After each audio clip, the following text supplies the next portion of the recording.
Action.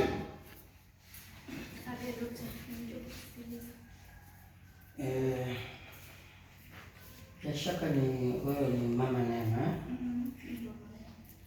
Sawa. Sasa huyu Neema ana majeraha makubwa sana. Ana majeraha katika mwili wake, kwa kweli hayalizishi makubwa mno. Na kadri nilivyomwangalia, maana hii singo yake, maana hii ni tukio la kwanza. Ndipo kweli mwanangu anaolewa, lakini katika hii hali iliyomtolewa ni mara ya kwanza, maana ndio siku ya jirani ni wakati nilijuza wewe ikawa nimekuja nikuja kuniambia. Okay. Niangalia kwa mwili wake ana majeraha achana hivi ana mengi tu ya mrefu kweli. Huyu mwanamume aliyomwoa sio vizuri. Hapana. Kati. Sasa la ndoa wewe kuhusu. Ni maneno mazuri. Ngoja mbuka tutashote ingie huyu. Unaona maneno yalikuisha.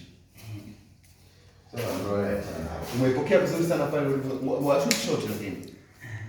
Kabla niingie huyu. Au tumuingize kabisa. Ili upate na niliu. Watu tumshuti mama kwanza. Sawa. Vile vile tu chukue majeraha yake. Yaani vile mama useme hivi ulipigiwa simu shoti, kumbuka inaanza mpo ndani wakati mpo wote.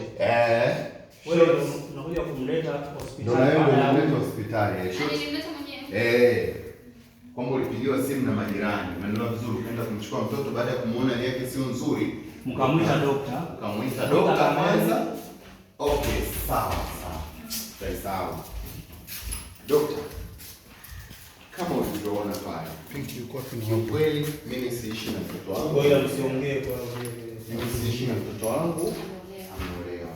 Lakini nilipoletewa mtoto wangu niliona na majeraha makubwa, na ndio maana niliamua kuja kukuita ili tuone, niliona tu tatizo la kawaida, lakini kumbe kwa upande wake naona ameumia.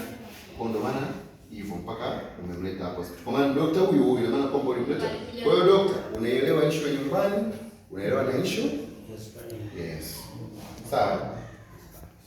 Kwa utafungua vile vile. Na utamuuliza vile vile. Sawa. Kwa mama ndo ataifungua kwamba hii ni simu ya pili. Okay? Simu ipo kwa mama? Haya. Tunarudi kwenye shot. Huko nye makelele tokeni mnaongea. Stand by. Action.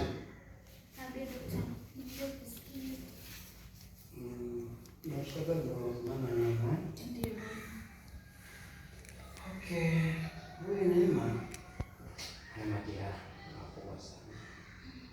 Kiafya sio mazuri.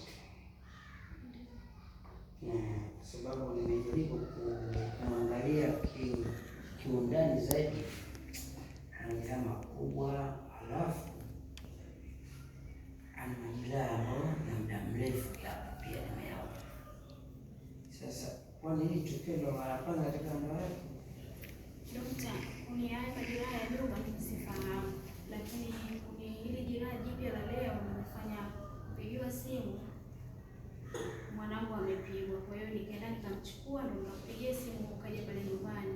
Kwa hiyo haya nyuma kwa kweli siyafahamu, ila najua anaishi na mwanaume. Kwa hiyo nafikiri labda mpaka atakapokaa vizuri unaweza kuchukua hayo maelezo yeye, lakini kwa mimi najua haya ya leo kwa sababu nimechukua mwanangu ameumia sana. Ulivyoniita nikate pale, kwa kweli kwa haraka nilipomwangalia, alipo pale kuchukua maamuzi kwamba haja hospitalini ili kwa uchunguzi zaidi. Kwa kweli vipimo nilivyopima, x-ray, kwa kweli inasikitisha, ila kuwa uvumilivu. Atapona, lakini mwanangu usiwe na wasiwasi, atapona. Usiwe na wasiwasi, atapona. Tajitahidi kadri ya uwezo wako. Kati. Una shoti nyingine mtu ulio? Sawa. Sasa